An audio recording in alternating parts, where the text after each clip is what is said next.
மீனாட்சி அம்மனோட உண்மையான பெயர் மீனாட்சி இல்லைன்னு உங்களுக்கு தெரியுமா? அந்த பெயரை சூட்டினதே அவங்களோட கணவனான சொக்கநாதர் தான். மலை துவச்ச பாண்டிய மன்னன் குழந்தை வர வேண்டி யாகம் நடத்துறாரு. அந்த யாகத்திலிருந்து 3 வயது சிறுமியாக கையில கிளியோட காலில சதங்கையோட 3 தனங்களோட மீனுக்குட்டியை அவதரித்தா நம்ம மீனாட்சி அம்மா. மலை துவச்ச பாண்டிய மன்னனுக்கு ஒரு சின்ன வருத்தம் இருந்தது. தன்னோட குழந்தை 3 தனங்களோட பிறந்திருக்கா அப்படின்னு சொல்லிட்டு இதை பத்தி சிவபெருமான் கிட்ட முறையிடுறாரு.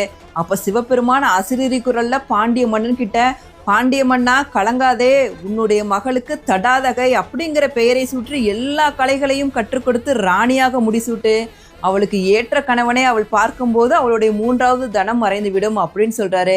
இதை கேட்ட மலைத்து வச்ச பாண்டிய மன்னனுக்கு வருத்தம் போய் மகிழ்ச்சி பொங்க ஆரம்பிக்குது. தடாதகைனா மாறுபட்டவள்னு அர்த்தம். அப்புறம் நம்ம அம்மா மீனாட்சி சாதாரண குழந்தையா எல்லாவற்றிலும் இருந்தும் மாறுபட்ட தெய்வ குழந்தை இல்லையா?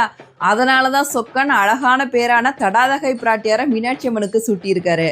நம்ம அம்மையப்பனுக்கு மதுரையில திருவிழா நடந்துட்டு இருக்கு. எல்லாரும் கட்டாயம் கலந்துக்குங்க. அம்மா மீனாட்சி, அன்பே சிவம்.